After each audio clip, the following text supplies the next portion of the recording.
क्या सिर्फ पैसों की कमी की वजह से आपके या आपके घर के किसी बच्चे का कॉलेज जाने का सपना टूट सकता है?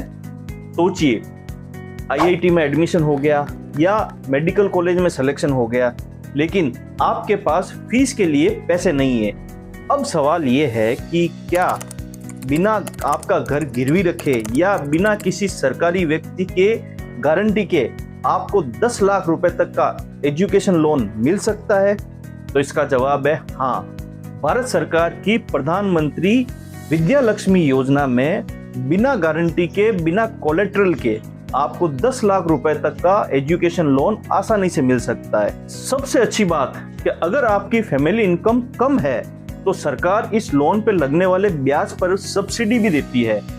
अब इम्पोर्टेंट सवाल यह है कि क्या हर स्टूडेंट को लोन मिलेगा या हर प्राइवेट कॉलेज में जिसमें भी एडमिशन लेना चाह रहे हो उसमें लोन मिलेगा?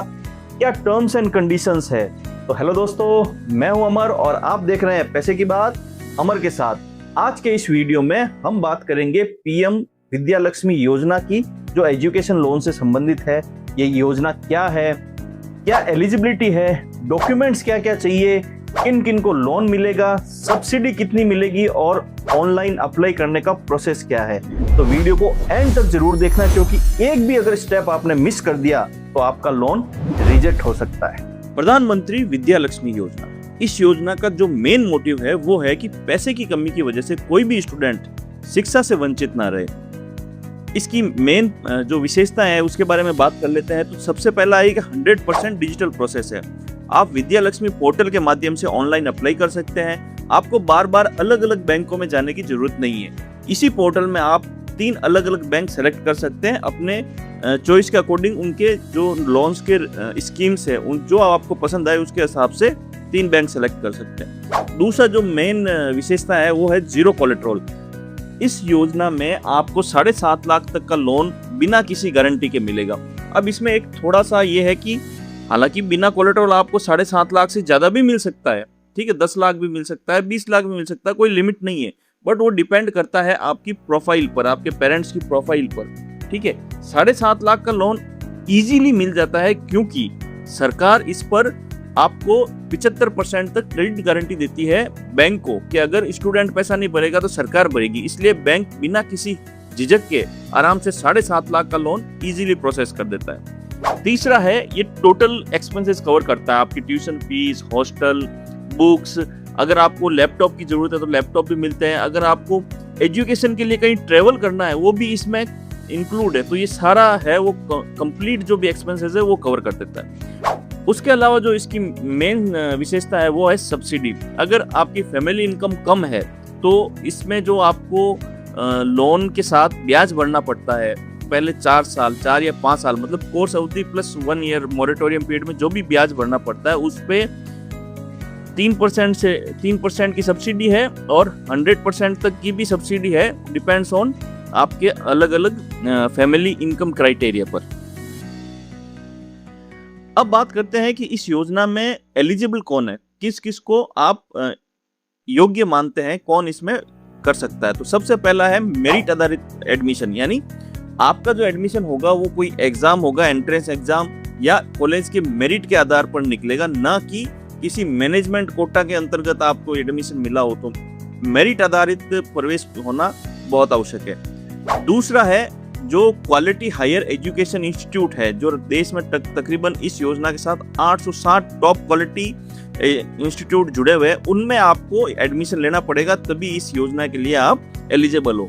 तीसरा है, इसमें फुल टाइम कोर्स चाहिए, ठीक है, कोई भी full time graduate, post graduate degree या डिप्लोमा कोर्स। ऐसा नहीं है कि आप कोई 2-3 महीने का, 6 महीने का कोर्स ले रहे हैं, उसमें ये मतलब एलिजिबल नहीं हो उसके लिए। तो कोर्स आपको फुल टाइम डिग्री कोर्स होना चाहिए।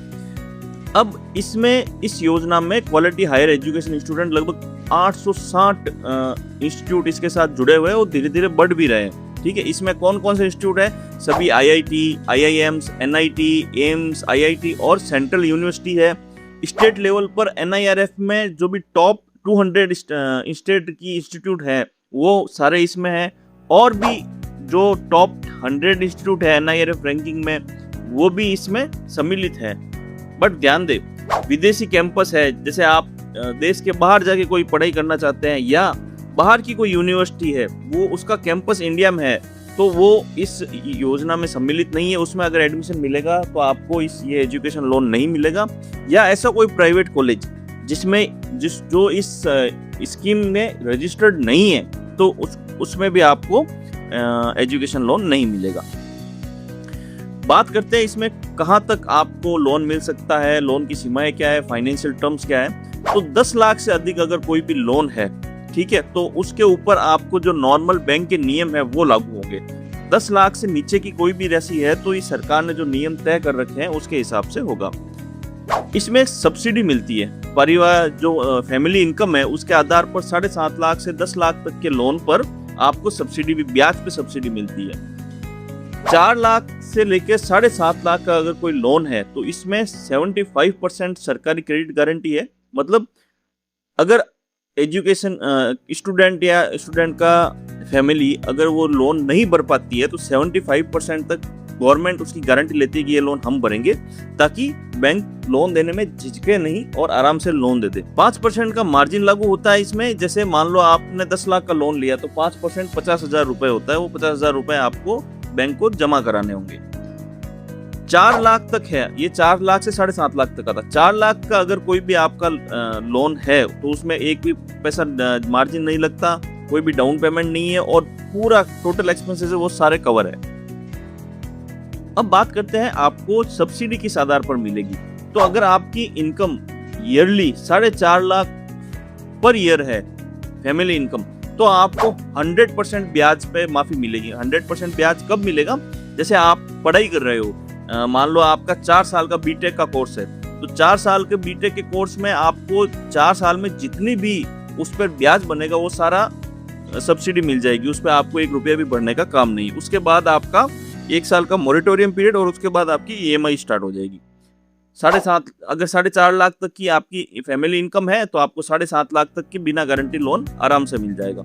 अगर आपकी फैमिली इनकम 4.5 लाख से 8 लाख रुपए तक है तो आपको 3% का ब्याज में सबवेंशन मिलेगा। मान लो आपका जो रेट ऑफ इंटरेस्ट लग रहा है 7%, तो आपको 7% में से 4% ही आपको ब्याज भरना है और 3% आपको सब्सिडी मिलेगी। ये जो सब्सिडी है वो प्रति वर्ष 1 लाख छात्रों को मिलती है, ठीक है। तो जो फर्स्ट कम फर्स्ट सर्व वाला सिस्टम है, 1 लाख छात्रों को ये सब्सिडी मिलेगी, उसके बाद वालों को नहीं मिलेगी। 8 लाख से अगर आपका अधिक इनकम है तो आपको सब्सिडी कोई प्रकार की नहीं मिलेगी, बट 7.5 लाख तक का आपको बिना गारंटी का एजुकेशन लोन आराम से मिल जाएगा। बात करते हैं रीपेमेंट और मोरेटोरियम क्या है, आपको पैसा कैसे चुकाना है। तो जो आपका कोर्स का ड्यूरेशन है, मतलब जो आप जैसे बीटेक 4 साल का है, एमबीबीएस 5 साल का है, उस समय तक आपको कोई भी ईएमआई नहीं भरनी, बस ब्याज भरना है। जो अमाउंट आपने लिया है उसका इंटरेस्ट भरना है। उसके बाद 1 साल मोरेटोरियम पीरियड है, मतलब कोर्स खत्म हो गया, उसके बाद 1 साल आपको नौकरी, बिजनेस किसी के भी लिए आपको 1 साल का टाइम दिया जाता है। उसमें भी आपको ब्याज भरना पड़ेगा, बस उस ब्याज पर आपको सब्सिडी नहीं मिलेगी। उस मोरेटोरियम पीरियड खत्म होने के बाद आप अधिकतम 15 वर्ष का समय चूज कर सकते हैं रीपेमेंट के लिए, ईएमआई के लिए। इंटरेस्ट रेट जो होंगे वो बैंकों की सामान्य एजुकेशन जो लोन है वो ELBR प्लस 0.5%, ELBR रेट जो आरबीआई डिसाइड करती है उस पर 0.5% ऐड होगा। इससे ज्यादा आपका जो लोन की इंटरेस्ट रेट नहीं होगी। अब बात करते हैं डॉक्यूमेंट्स की। तो डॉक्यूमेंट्स में आपको सबसे पहले केवाईसी चाहिए, आधार कार्ड, पैन कार्ड और आपके एड्रेस और पते का प्रमाण पत्र, कोई भी जैसे राशन कार्ड हो गया वो भी आपके हिसाब से, पासपोर्ट हो गया अगर बना हुआ है तो। फिर आपको एकेडमिक जो भी है आपकी 10वीं 12वीं की मार्कशीट, आपने जो एंट्रेंस एग्जाम दिया उसका स्कोर कार्ड, ये सारा चाहिएगा। एडमिशन आपको जो QHI इंस्टीट्यूट है उसके साथ एडमिशन ऑफर लेटर होगा, जिस इंस्टीट्यूट में आप एडमिशन ले रहे हैं उसका ऑफर लेटर और उसकी फीस की डिटेल, ये सारी। और फाइनेंस के लिए आपको आपके पेरेंट्स का आय प्रमाण पत्र, ITR या सैलरी स्लिप जो भी हो और बैंक स्टेटमेंट, ये आपको डॉक्यूमेंट्स चाहिए होंगे। अब बात करते हैं कौन कौन इसमें अयोग्य है। तो सबसे जैसा मैंने बताया, मैनेजमेंट कोटा के अंदर आपका एडमिशन होता है तो आप इसमें एलिजिबल नहीं हो। आपको एडमिशन मेरिट या एंट्रेंस एग्जाम से होना चाहिए। कोई भी विदेशी संस्थान है जो QHI लिस्ट से बाहर है तो उसमें आपको नहीं मिलेगा एजुकेशन लोन। और अगर आप बीच में ही छोड़ देते हो पढ़ाई तो उस टाइम से आपका ईएमआई स्टार्ट हो जाएगी, आपको जो भी सब्सिडी वगैरह मिल रही है वो सब बंद हो जाएगी और आपका जो लोन है वो नॉर्मल लोन में कन्वर्ट हो जाएगा, एजुकेशन लोन में नहीं रहेगा। अब अगर आप अप्लाई कर रहे हो और आपको कोई प्रॉब्लम आ रही है तो कहाँ पे शिकायत करें? तो आपका एक नोडल एजेंसी है, वो कैनरा बैंक इसका नोडल बैंक है। तो कैनरा बैंक के सपोर्ट सेंटर है, ये इसके फ़ोन नंबर दिए हुए हैं, ये इसके ईमेल आईडी है, यहाँ पे आप कंप्लेन कर सकते हो। अब आपको करना क्या है, आप जब सबसे पहले अपने vidyalakshmi.co.in पे जाके उस लिस्ट में चेक करें कि आपका जो भी कॉलेज है उस लिस्ट में है या नहीं है। अपने आधार कार्ड, मार्कशीट, आय प्रमाण पत्र सबकी PDF रेडी रखें और जल्दी से अप्लाई करें ताकि पहले आओ पहले पाओ की स्कीम में आपको 3% ब्याज सब्सिडी मिल सके। अभी एक मैन्यूल है स्टूडेंट्स के लिए कि आपको विद्यालक्ष्मी पोर्टल में कैसे कैसे काम करना है, मतलब कैसे फॉर्म भरना है, कैसे रजिस्ट्रेशन करना है, क्या क्या चीज़ों का ध्यान रखना है। ये सारा मैन्यूल है, कहाँ किस जगह पर आपको क्या क्या भरना है, ये पूरा मैन्यूल है। अगर इसको मैं वीडियो में ऐड करूंगा तो वीडियो तकरीबन 20 मिनट और लंबा हो जाएगा, तो इसलिए ये जो PDF है मैं डिस्क्रिप्शन में इसका लिंक दे रहा हूँ। आप इस PDF को खोल के आराम से चेक करें। हर जगह पे हर एक स्टेप्स वाइज स्टेप बताया गया है आपको क्या क्या भरना है, किस जगह पर क्या भरना है, कैसे ट्यूशन फीस भरनी है, कैसे आपको डॉक्यूमेंट अपलोड करने हैं, क्या साइज में करने हैं, ये सारी चीज़ें इसमें बता रखी है। बैंक कैसे सेलेक्ट करना है, तो इसमें सारी चीज़ें बता रखी है। तो आप ये डिस्क्रिप्शन में लिंक दिया हुआ वहाँ से डाउनलोड कर सकते हैं। तो ये प्रोसेस है पूरा स्टेप बाय स्टेप अप्लाई करने का। तो दोस्तों ये थी PM विद्यालक्ष्मी एजुकेशन लोन की सारी जानकारी। आप इसमें आराम से अप्लाई करके एजुकेशन लोन लेकर अपने सपनों को पूरा कर सकते हैं। किसी भी प्रकार की सहायता चाहिए या कोई भी प्रकार का आपको प्रॉब्लम आ रही है इसमें, तो कमेंट करके बताएं, मैं आपकी हेल्प जरूर करूंगा। वीडियो पसंद आया तो वीडियो को लाइक करें, चैनल को सब्सक्राइब करें और सबसे इंपॉर्टेंट शेयर करें अपने उन दोस्तों और रिश्तेदारों के साथ जिनको एजुकेशन लोन की जरूरत है लेकिन उनको स्कीम के बारे में पता नहीं है। मिलते हैं नेक्स्ट वीडियो में। जय हिंद।